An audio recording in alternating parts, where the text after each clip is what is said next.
시청자 여러분 안녕하십니까. 8월 2일 녹화하는 영정호도 1부 하도록 하겠습니다.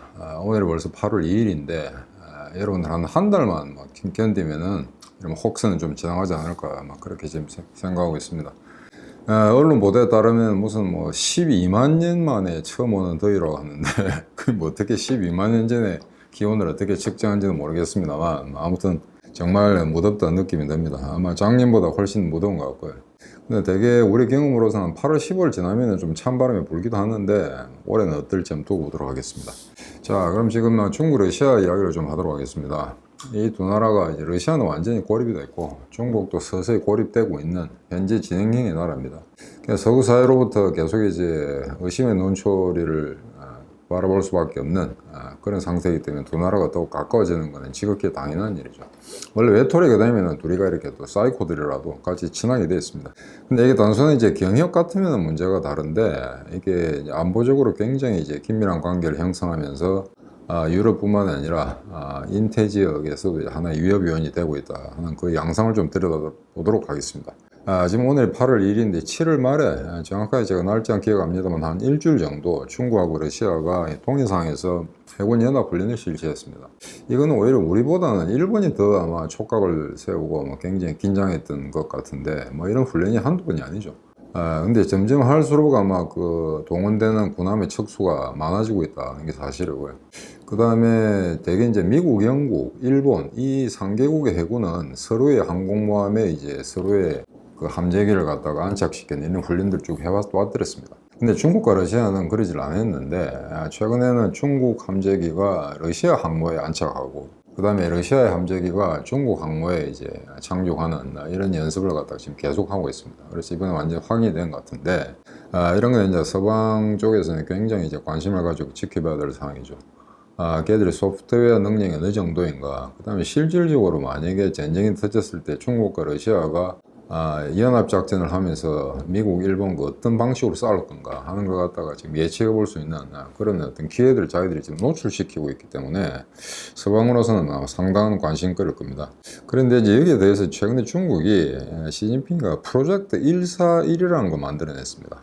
이게 뭐냐면은 점점 해양 팽창인데요. 2030년까지 전 세계 해양에 5개 군사기지를 만들고 10개의 지원기지를 확보하겠다는 겁니다. 근데 지금 우리가 확실하게 이거는 중국 기지다라고 할 수 있는 거는 소말리아 부근에 있는 그 지부티라고 부르스는 조그만 나라가 있습니다. 옛날에 이제 프랑스 식민지였을 때는 이제 불령 소말리랜드 이런 이름으로 불리웠었는데 그게 아마 77년인가 그 정도 70년 말에 독립해가지고 있는데 굉장히 이제 그 국가 기반이 취약하기 때문에 중국에 이제 넘어갔죠. 돈 주면 이제 다 넘어가니까. 그래서 거기에 이제 군사기지가 있는 건 확실한데 이걸 점점점 늘리겠다는 그런 이야기입니다. 근데 이게 114.1이라는 거 왜 이 숫자는 어떻게 나오는지 제가 잘 모르겠는데 아마 14개국에다가 진출한다는 걸 갖다가 목표로 해서 거기다 뒤에 숫자 1은 어떤 의미를 나타내는지 아직 잘 모르겠습니다. 근데 지금 현재 아마 파악된 바에 따르면 동남아의 캄보디아, 그 다음에 중동의 UAE, 그 다음 적도기니, 아프리카의 기니아만에는 조그만 나라인데 이 나라는 스페인 쓰는 나라입니다. 적도기니. 옛날 스페인 시절에는 스페인령 리오무니라는 이름으로 불렸던 지역인데요. 지하 자원이 꽤 있어서 석유도 좀 나오고 그랬습니다. 그래서 한때 거의 국민 소득이 2만 불까지 육박하는, 그래서 여자 축구 대표팀이 한국에 오기도 했었습니다. 이 나라가. 근데 이제 석유값이 떨어지면서 이제 굉장히 거의 GDP가 절반 규모로 떨어졌다가 굉장히 경제적으로 난관을 겪고 있는 국가인데 아마 중국이 손길이 뻗쳤을 겁니다. 돈 좀 주고 기지 만들자, 그런 계획이 지금 진행 중인 걸로 알고 있습니다.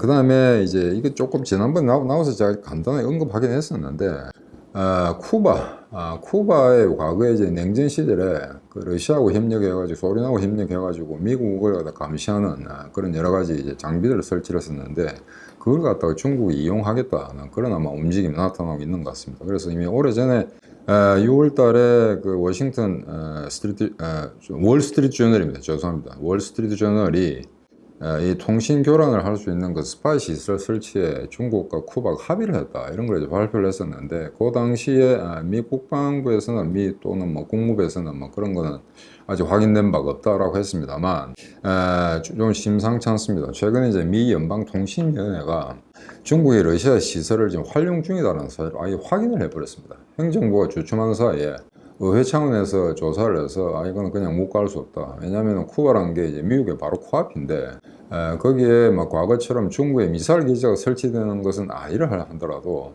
하이브리드 전쟁에 필요한 여러 가지 어떤 그 컴퓨터 시설을 거기에 장착한다, 통신 장비를 늘린다 하면서 이제 미국을 계속 교란시키거나 도청하거나 전파 교란에 의해서 어떤 군사적으로 정치적으로 이를 활용할 그런 가능성이, 개연성이 굉장히 높다는 이야기입니다. 그래서 이 부분에 대해서는 미국이 이제 신경을 쓰지 않을 수가 없는데, 이런 와중에 이제 7월 28일 날 러시아 아프리카 정상회담이 이제 개최됐습니다. 요거 이제 아프리카를 좀 끌어들이려고 굉장히 이제 여러 가지 투자도 많이 하고 지금까지 공을 들여왔습니다만, 최근에 이제 아프리카 뭐 전 세계가 다 경제가 안 좋으니까 더더욱이 가난한 아프리카는 더욱 힘들죠. 그래서 230억 불에 대한 이 거금을 갖다가 러시아가 변제를 하겠다, 뭐 이렇게 나섰습니다. 그런데 생각보다 반응이 시큰둥합니다. 230억 불 같으면 대단히 이제 많은 건데, 근데 이 중에 이게 뭐가 문제냐면, 이 230억 불 중에 200억 불은 구소련이 가지고 있던 겁니다. 구소련에서 여러 가지 아프리카 제국에 이제 공여를 했다가 돌려받지 못한 돈, 그게 아직 체불이 돼 남아 있는 거죠. 그래서 그거를 갖다가 뭐 이렇게 변제해 주겠다고 하는 거기 때문에, 실질적으로 구소련 체제가 무너지고 난 다음에 현재 러시아가 빌려준 돈은 30억 불 정도밖에 안 된다는 얘기입니다. 근데 이제 왜 이게 문제가 되냐? 그 다음에 이제 곡물 수출 합의를 갖다 파기하고 난 다음에 아프리카 국가들로부터 불만이 굉장히 많죠. 지난번에 남아공 대표로 수장을 하는 5개국 대표가, 아프리카 5개국 대표단이 이제 우크라이나를 방문했다가 그다음에 러시아를 방문했는데, 거기서도 이제 별다른 성과를 내지 못했다. 이런 게 이제 아프리카 제국에서 상당히 이제 불만을 이야기한 그런 내용입니다. 근데 이제 그 부채도 면제해 주겠다, 그 다음에 곡물 같은 경우도 아프리카에다 공유하겠다라고 해놓고는 기껏해야 5만 톤 가량 주겠다라고 하는데, 5만 톤 가지고는 이게 코끼리 비스켓이죠. 아프리카 지금 나라들이 54개국인데 5만 톤 가지고는 택도 없죠. 거의 대부분이 러시아보다는 우크라이나의 곡물 수입에 의존하고 있는 나라들이 이제 아프리카입니다. 그래서 야간 이 전쟁 때문에 가장 고충을 겪고 있는 지역 중에 하나인데, 근데 또 이런 이야기를 합니다. 5만 톤이라고 하니까 뭐 적지 않은 톤수죠. 그런데 지금 이 곡물 수출 합의 파기를 통해서 우크라이나 이제 곡물 저장고에 쌓여 있는 곡물이 100만 톤이 넘는다고 합니다. 그거 풀으라는 이야기죠. 그것까지 5만 톤 말고. 근데 저기 AU, 그러니까 아프리카 유니언, 아프리카 의장국이 이제 코모로 대통령인데, 코모로 나라는 부르스른 나라인데 조그만 섬나라입니다. 동남부의 그 마다가스카르 그 큰 섬이죠. 그 큰 섬 그 동쪽에 있는 조그만 섬인데, 어떻게 뭐 AU 아프리카 이제 의장기구에 이게 의장국을 지금 맡았네요. 근데 이제 여기 뭐라고 이야기했냐면, 러시아가 저런 식의 공의를 하는 거는 뭐 좋다, 고맙다. 그런데 러시아가 그간 장기간에 걸쳐서 아프리카에 투자를 해온 건 사실이다. 근데 우리는 더 많은 나라들의 투자를 원한다. EU든지 서방이든지 어떤 나라든지 아프리카에 투자를 할 수 있는 나라는 다 받아들이겠다. 그래서 기존에 러시아가 이게 선점한 그것만을 고수하는 그런 입장은 아니다라고 이렇게 어찌 보면 푸틴한테 완전히 찬물을 끼얹었죠. 그런데 이게 왜 지금 아프리카 국가들이 이렇게 시큰둥한 반응을 보내냐면은, 지난번에 남아공 대통령을 수장으로 하는 5개국이 갔을 때, 러시아에 갔을 때 아마 상당히 푸대접을 받았던 것 같습니다.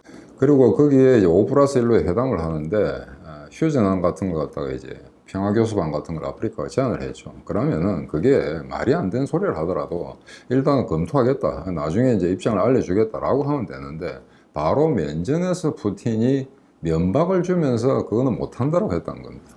그러니까 이제 외교적 결례죠, 이런 경우는. 어마어마한 외교적 결례입니다. 그 어떤 개소리라도 어떤 일방이 타방에 대해서 문서를 전달하고 그다음에 공식적으로 입장을 표명하는데, 거기에 대해서 저렇게 난도질하는 경우가 없거든요. 그래서 이 러시아라는 놈들이 역시 무도한 놈들이다. 뭐 아프리카 놈들도 마찬가지긴 한데, 굉장히 이제 못 살고 별 힘도 없는 나라들이 가가지고는 이제 푸대접을 받았다. 상당히 수모에 그런 시간들을 보냈다라는 게 아프리카 전역에 이제 퍼지는 상태입니다. 그런데도 아직까지 이제 반러시아 정서가 그렇게 팽배하고 있지 않은 거는 지금 이 러시아가 아프리카의 어떤 언론기관에 침투해가지고 어마어마한 공을 들이고 있거든요. 그 공이라는 건 결국 돈입니다. 뇌물로 다 이제 뭐 PD들, 기자들 다 방송국에다 사가지고 그걸 갖다가 러시아 유리한 그런 어떤 정보들을 내보냈는데, 과거에 이제 서구 사회 식민지였던 국가들이 독립한 게 지금 아프리카 제국이기 때문에 이 나라들은 이제 서방 사회를 비난하는 그런 게 있으면 거기에 귀가 솔깃해집니다. 마치 이제 한국의 어떤 그 대도하는 반일 감정 이런 거하고 거의 비슷한 맥락에서 설명해서 때릴 수 있겠죠. 그래서 러시아가 아무리 거짓말을 해도 상당 부분 먹혀 들어간다는 이야기입니다. 그런데 좀 알만한 사람들, 알만한 이제 식자층들은 러시아의 어떤 태도가 대단히 무도하다. 그래서 이번에 그 아프리카 정상회담에서 러시아가 얻은 것은 별로 없었다. 그래서 아프리카가 총 54개국인데 그 중에 이 회의에 참석한 게 49개국입니다. 근데 이제 더 놀라운 사실은 참가국 수도 떨어졌습니다만 국가 수반, 국가 원수에 해당한 사람은 불과 17명. 54개국 중에 대통령이나 총리가 간 거는 그러니까 17개국밖에 되지 않고, 그거는 이제 지난번 회의에 비하면 거의 절반에도 못 치는 아마 그런 수준입니다. 그래서 점점점 관심이 떨어지는데 왜 이런 현상이 나타나냐면 결국 돈으로 구워 삼는다는 이야기죠. 혹자는 이렇게 생각할 겁니다. 저 무도한 러시아 놈들하고 어떻게 저런 거래를 하느냐라고 하는데, 기본적으로 민도 낮고 경제 수준 낮고 교육 수준이 낮은 나라들, 그냥 정치 기반이 굉장히 취약할 수밖에 없죠. 그래, 이런 나라들이 미국과 뭐 일본, 그 다음에 EU하고 접촉할 때는 그냥 공식적인 ODA, 지원 사업에 필요한 자금을 받습니다만 이게 개인 호주머니로 들어갈 수가 없죠. 근데 중국과 러시아는 개인 호주머니에 들어갈 수 있는 정치 자금이나 개인 사업 자금을 각국의 그 독재 국가들의 국가 원수들한테 지준다는 이야기입니다. 그러니까 얘들이 중국과 러시아를 따르는 겁니다. 그냥 그게 무슨 뭐 고도의 뭐 국가 이익 차원의 무슨 계산이 있는 건 아니고 국제 행식이 그렇게 복잡한 거 아닙니다. 결국 뇌물로 주고받거니 하는 거기 때문에. 근데 지금 러시아도 경제 사정이 안 좋아서 연간 한 600억 불 정도의 이제 그런 뇌물을 쓰다가 지금 절반으로 줄어들었거든요. 그러니까 지지율이 또다시 절반으로 폭락하는, 러시아에 대한 지지율이 떨어지는 그런 상황입니다. 그냥 이거는 돈을 줬냐 안 줬냐에 따라서 달라지는 거지 무슨 복잡한 뭐 지정학적 정책 어떠니 그런 거하고는 전혀 무관한 사실입니다. 자, 그런데 이런 와중에 이제 니제르에서 쿠데타가 터졌습니다. 니제르가 이제 북부 아프리카 이제 사헤르 지역이라는데 이제 핵심적인 서방으로서는 상당히 거점 국가라고 할 수 있습니다. 불어서는 나라인데, 여기 이제 경호실장이 대통령을 몰아내고 쿠데타로 집권을 했더만요, 보니까. 치안이라는 경호실장인데, 이게 좀 웃기는 이야기죠. 그래서 지금 아마 축출된 대통령은 이제 친서방적인 정책을 썼던 대통령인데, 붙어 있어 보니까 별로 이제 먹을 것도 없으니까 러시아에 붙었겠죠. 근데 여기 왜 러시아가 배후에 있다는 게 이제 증명이 됐냐면은, 데모대, 수백 명이 아마 쿠데타를 찬동하는 데모대가 나와가지고 러시아 국기를 흔들었다는 겁니다.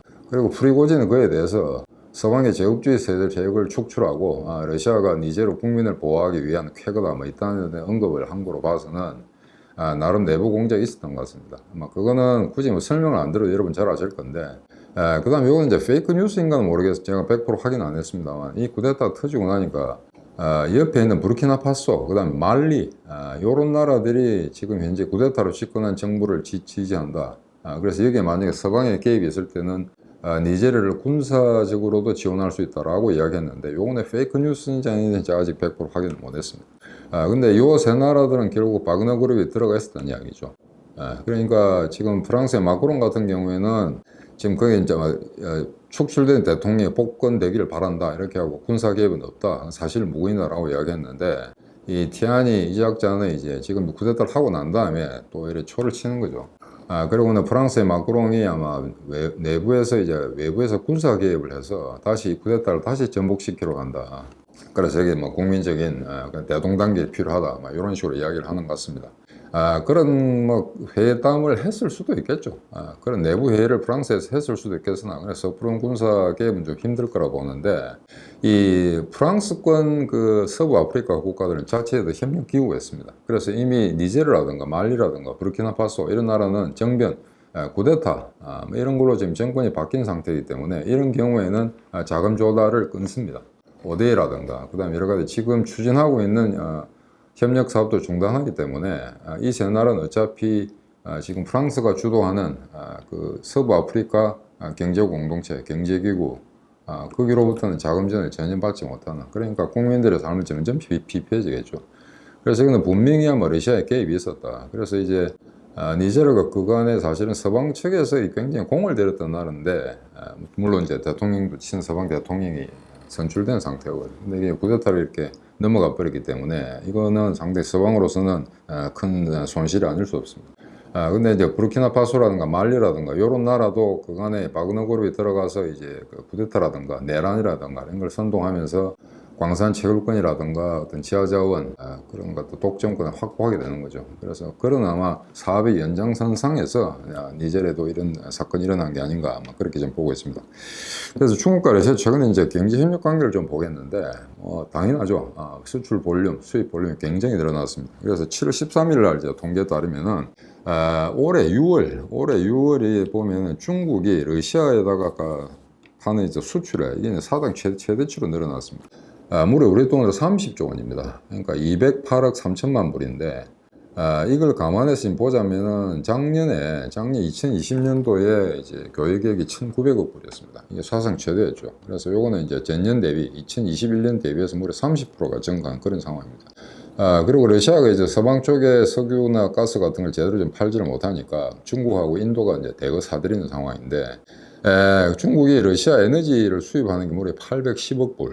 그러니까 이것도 전년도 대비 무려 55%가 증가했습니다.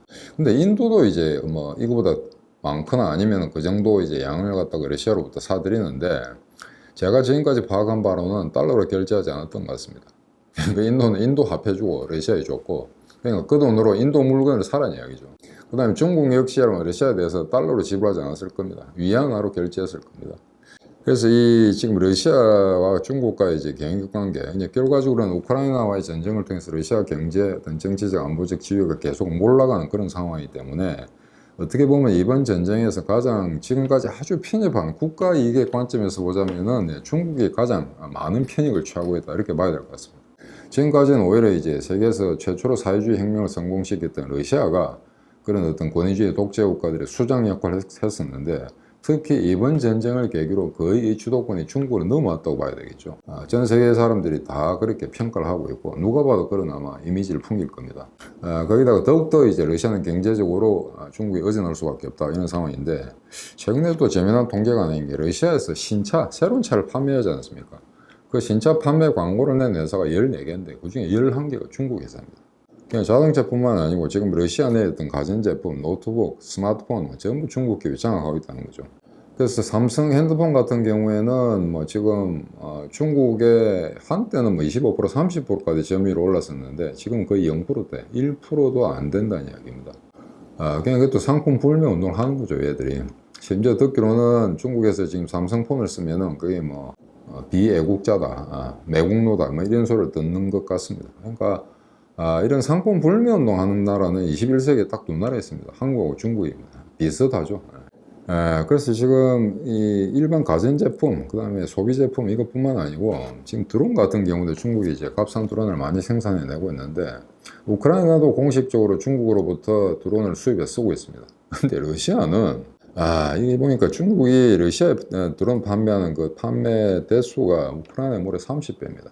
이게 어마어마하게 팔고 있는데 이거 가지고 아마 비난을 하기 힘들 겁니다. 여하간 우크라이나 역시 중국으로부터 이제 수입해 쓰기 때문에 돈 내고 사가는데 그게 뭐 중국이 뭐라 할 이유가 없겠죠. 그 다음 이제 위안화 결제입니다. 아까 제가 말씀드린 것처럼 러시아 가스 석유를 사들이면서 결국 위안화로 결제했을 거라고 생각되었는데, 최근에 보니까 러시아의 외환 시장 내에서 위안화, 중국 돈으로 거래하는 비율이 무려 이제 39%에 달합니다. 이거는 계속 증가해 올라갈 겁니다.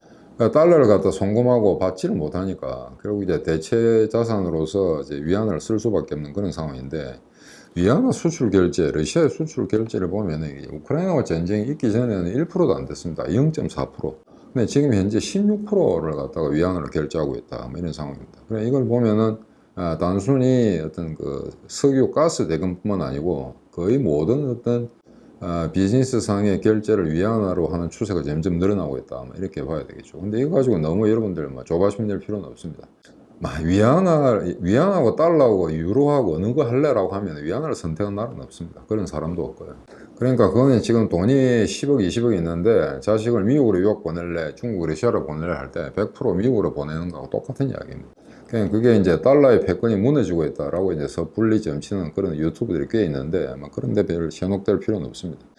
그리고 이제 중국이 그간에 이제 굉장히 친중 국가로 공을 들여왔던 파키스탄 얘들은 이제 현재 러시아로부터 원유를 구입할 때 완전히 100% 위안화로.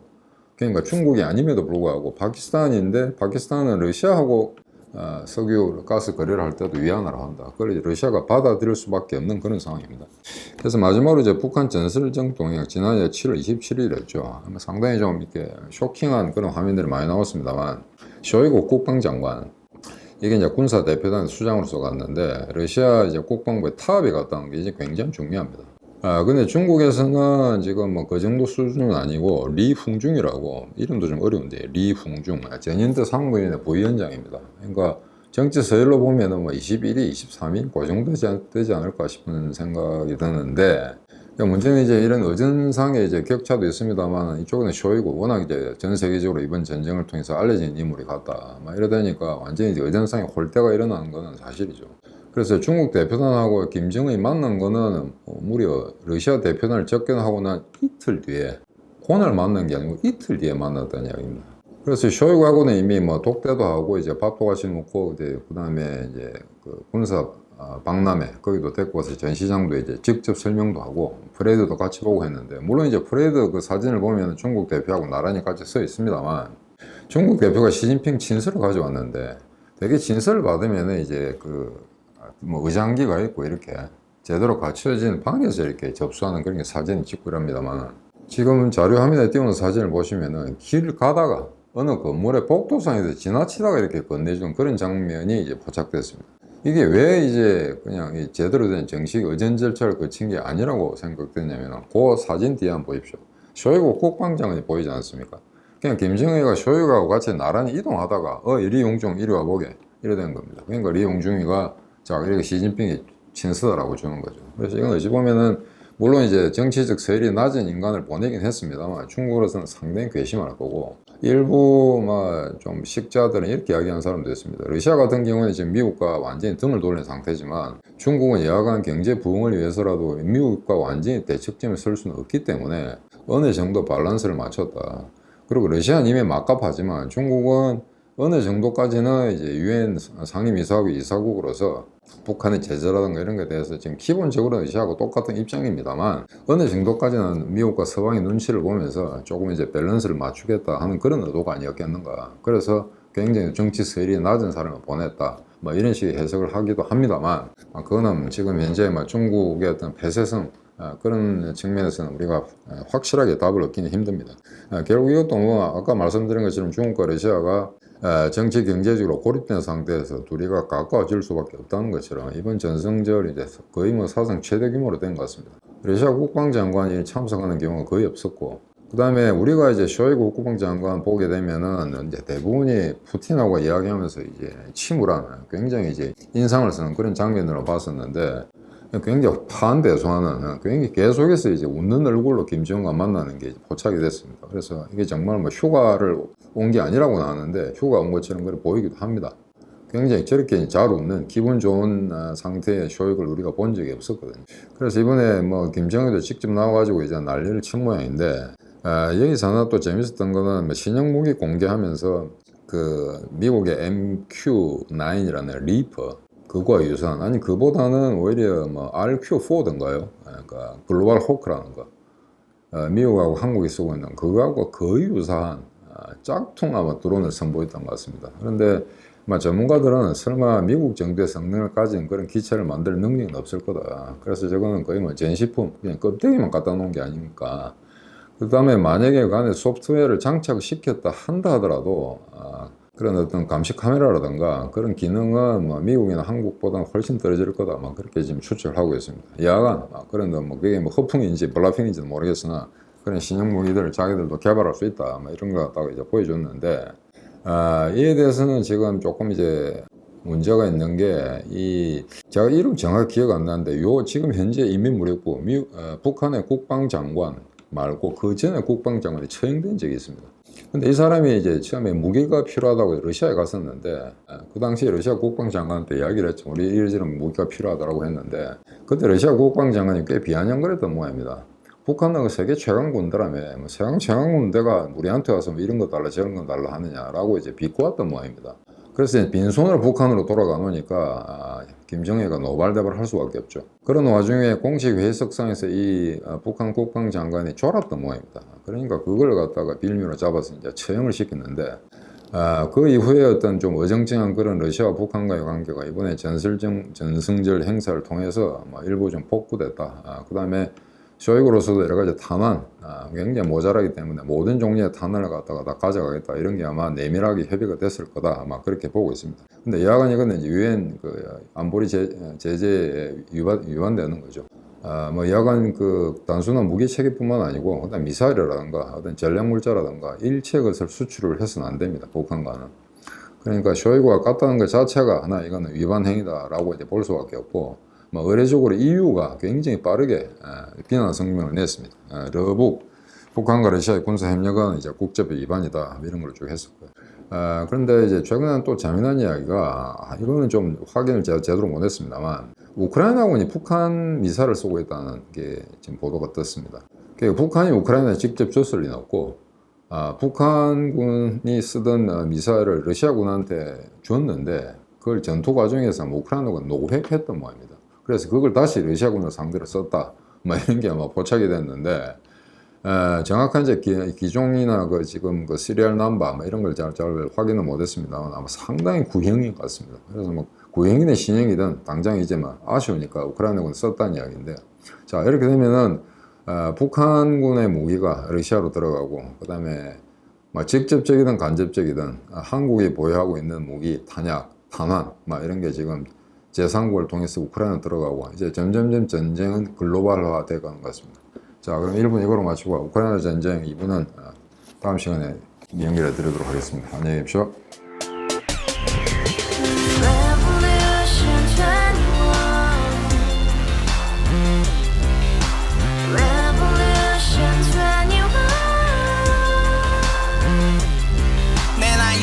월세 30 코인빚만 300 서울에 온 지 벌써 10년 아둥바둥 버텼지만 여전히 난 반지 하에 제왕 곰팡이 연문제약 내비랑 깡통망통 완전히 폭망 90원 창문만큼 작아진 내 꿈 연애 결혼 내 집 모든 게 헛꿈 1년 전 떠난 여친 울며 말했지 같이 써봤자 평생 가본 게 꼭꼭꼭하지 가바후스 700 나도 소유주